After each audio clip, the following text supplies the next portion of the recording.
Let's start with the case of Kira Johnson. A man sued Cedars-Sinai Hospital in Los Angeles after his wife died during childbirth, leaving him a newly single father. The husband, Charles Johnson, said the doctors told him that their child's birth would be a routine cesarean section. However, after complications arose, the hospital staff didn't treat his wife at the most critical time, with a female staff member instead telling him straight to his face that his wife simply wasn't a top priority at the time. It wasn't until 12:30 a.m. the next morning that hospital staff finally made the decision to take Kira back to surgery. Johnson said, "I started to do research myself. I realized, oh my gosh, we are in the midst of a maternal mortality crisis that isn't just shameful for American standards, it is shameful on a global scale," he added. Minutes of waiting for answers turned into hours. Johnson says he was continually avoided by the hospital staff as Kira's health continued to suffer due to massive internal bleeding. Kira finally gave up after hours of agony and died during her childbirth. Charles believes he discovered a massive disparity in the care that women of color receive at Cedars-Sinai compared to white women. "There's no doubt in my mind that my wife would be here today and be here Sunday celebrating Mother's Day with her boys if she was a Caucasian woman," Johnson said at a news conference outside the hospital.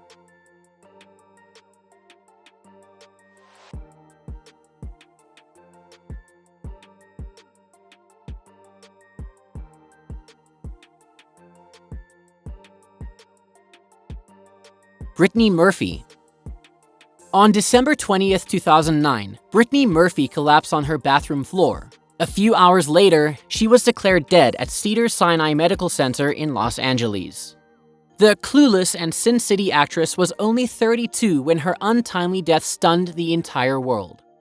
Her death questioned several speculations about her personal life, and there have been many conspiracy theories about what went behind her death. The late 90s and early 2000s were eras when extreme misogynists were in sway on social media, and paparazzi and gossip bloggers like Perez Hilton would discuss such matters on a daily basis. Through such platforms, many of Murphy's colleagues reflected on her desire to lose weight and change her hair color after she was told by the so-called Hollywood intellects that she was not enough to be cast as protagonist in films. But the darker side of all of this is that the culture paved the way for insecurity to cripple Murphy from deep inside and be vulnerable to the charms of Simon Monjack. While her official medical reports declared Murphy dying of pneumonia with additional factors of iron deficiency and multiple drug intoxication, over the years, fans and true crime heads have questioned the likelihood of a 32-year-old dying of pneumonia and alleged that mold growing in Brittany's home or perhaps even poison administered to her by her mother or husband could have caused her death. The mystery grew when the aforementioned Simon Monjack died less than 6 months after Brittany on May 23, 2010, from pneumonia and anemia as well at the age of 39. What must have gone behind all that? Perhaps we'll never know. Anna Abulaban. TikTok star Ali Nassar Abulaban, 29, was held accused of murdering his wife, 29-year-old Anna Abulaban, and her friend Rayburn Barron, who was 28. Deputy District Attorney Tehran Brast believes that Ali killed the pair because he thought his wife was cheating on him. Anna was in the process of ending the marriage and had asked Ali to leave the apartment on October 18th. Following this, he began stalking her and also installed an app on his daughter's iPad that allowed him to monitor activity in the apartment. One afternoon, Ali heard Anna with another man. He returned to the spire with a loaded gun and shot Barron 3 times, in the neck, cheek, and back of the head at close range, and also fired 1 bullet into his wife's forehead. There's also a video from the neighbor's apartment showing Ali leaving the home. It's noteworthy that when Abulaban was taken into custody, the couple's 5-year-old daughter was with him in the vehicle. This has led many to believe that she had been in the home during the murders. Brast said that Abulaban had confessed to the killings to both his mother as well as to the police. He also, at the time, told his daughter that he had hurt mommy. Rebecca ZAHAU. On July 13, 2011, police received a call from Spreckles' mansion in Coronado, where the body of Rebecca ZAHAU was found naked with her feet bound, hands tied behind her back, and a shirt stuffed in her mouth. Adam Shacknai confirmed to the police that he had found her with a rope around her neck, hanging from a balcony at the mansion, and that he had cut the rope to bring her down. One end of the rope Rebecca was hanging from was tied to her bed, while the other led to the balcony where police found her toe and heel prints, along with a male boot print. At the time, Rebecca ZAHAU was dating his brother, Jonah Shacknai, a pharmaceutical tycoon who owned the mansion. Although they hadn't tied the knot, they had been together for several years prior to the incident. Only she and Adam Shacknai were in the mansion on the night she died. The crime scene left both families shocked, and the San Diego Sheriff's Department puzzled. Her death was initially ruled a suicide in connection to the tragic death of Jonah Shacknai's 6-year-old son, Max. Max had fallen over a railing 2 stories high in the same house where ZAHAU's body was found. Pathologist Dr. Cyril Vecht conducted another autopsy of Rebecca's body at the request of ZAHAU's family, stating that he was confident her death was a homicide. Detectives also found a book on a shelf in ZAHAU's room titled Buckland's Complete Book of Witchcraft, which showed drawings of what seems to be a cult, with a naked woman with her hands tied behind her back. Witchcraft or murder? What do you think it was? Let us know in the comments below. Jacqueline AVANT. The Los Angeles philanthropist, who was married to famous music producer Clarence Avant, was shot dead at her Beverly Hills home in December of 2021. The murderer, Ariel Maynor, shot the 81-year-old Jacqueline in the back with an AR-15 style rifle. Things get creepier as the man admitted that he had researched Clarence Avant's name online before, invading the home hoping to get his hands on valuable items. He shot a completely vulnerable victim, 81 years old. No match for him, and she was caught by surprise, Judge Catherine Solorzano, who was looking over the case, said. And then he left her there and compounded the issue by firing multiple rounds at the residence's unarmed security guard. The man then essentially giggled about the offense and was bragging about it to his friends, not being guilty one bit. Maynor was later sentenced to 190 years to life in prison. Xiomara Cohen. David Cohen, a husband and father of 3, was arrested on suspicion of killing his wife and injuring his 3 young kids with a fiery crash on a California freeway. The 31-year-old man was driving his family from a graduation party late at night on June 10, 2022, when he lost control of the Lexus sedan and crashed into an embankment. The car burst into flames with the family still trapped inside of it.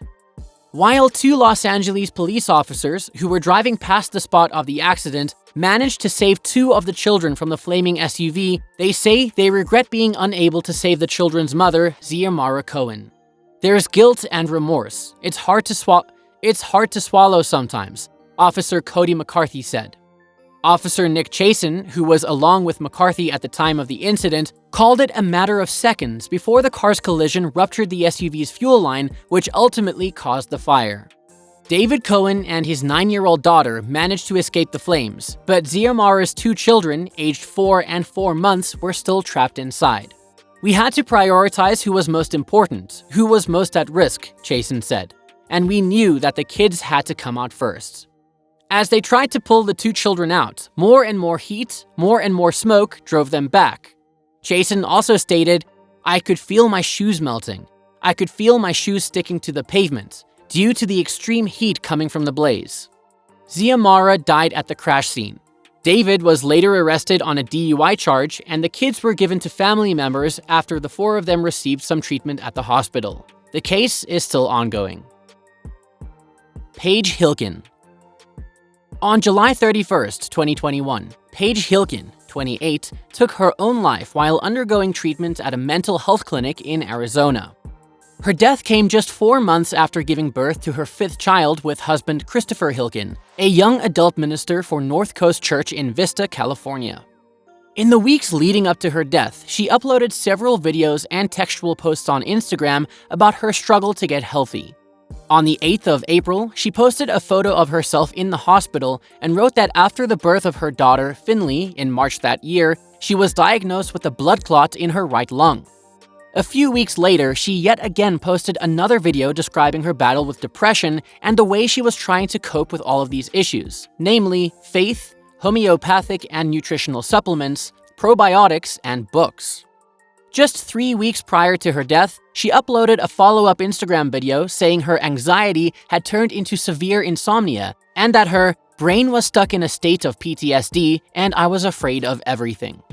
Her tragic death now leaves Christopher as the lone parent of 5 young children. Sylvia Fernandez and husband Alvaro. Alvaro Fernandez, 44, and his wife Sylvia Fernandez, 42, had been high school sweethearts before tying the knot. Just like two lovebirds, the pair couldn't live without one another. This turned out to be true during their lifetime as well as when death did them part. The couple was married for 25 years. They had tested positive for COVID just a few days prior to their deaths. Alvaro Fernandez also suffered from some underlying health issues, including diabetes. Both of them were unvaccinated. He wanted to wait and do more research, said Alvaro's sister, Alma Hernandez. He Googled information. He didn't want to believe everything that was on the news. The parents of 4 children died just hours apart on December 29, 2021. A truly depressing end to a generation-long love story. LACI Peterson. Perhaps the most well-known case of a California housewife's death is that of LACI Peterson and all the questions surrounding her husband, Scott. In 2004, Scott Peterson was convicted and later sentenced to death for killing his pregnant wife LACI and dumping her body in the San Francisco Bay. But a new twist came in the case recently in 2021. It all began when Peterson was convicted of murdering his pregnant wife LACI and their unborn child Connor and was sentenced to death. But Scott Peterson's death sentence has since been overturned and several questions still remain. Some people believe he is innocent, thinking that he was either railroaded or framed. Others say there's no doubt that he is guilty. The ugly incident got even creepier when, in April of 2003, the bodies of LACI Peterson and her unborn child were discovered washed up on shore on the other side of the bay. The baby's body was discovered first by a couple walking their dog at Point Isabel Regional Shoreline Park in Richmond. The very next day, LACI's body washed up also on the eastern shore of the bay. Her body was found decapitated, with missing limbs and most of her organs removed from the upper torso. In 2020, California's highest court had overturned Peterson's death sentence based on the fact that the presiding judge dismissed jurors who opposed capital punishment. The California Supreme Court made the decision, citing that the judge never questioned if the jurors could put their views aside to remain impartial. However, in December of 2021, he was re-sentenced to life in prison without parole for the death of his then-wife and unborn son. Peterson's supporters, however, wanted him to be retired on all charges, saying they had new evidence that could exonerate him. A death in the family is always tragic, but especially when they could have been easily avoided. It seems in these cases that the biggest threat against women's lives are simply the men they chose to marry. What are your opinions on these deaths? Did they give you goosebumps all over and a chill down your spine, or did you just feel bad for the families involved? Can you also recollect any case similar to these? Let us know in the comment section below. If you liked this video, don't forget to like, share, and subscribe to our channel. And also remember to hit the bell icon below. This way, you'll never miss an update from us whenever we bring something new and interesting. Stay tuned for more, and we'll see you in the next one.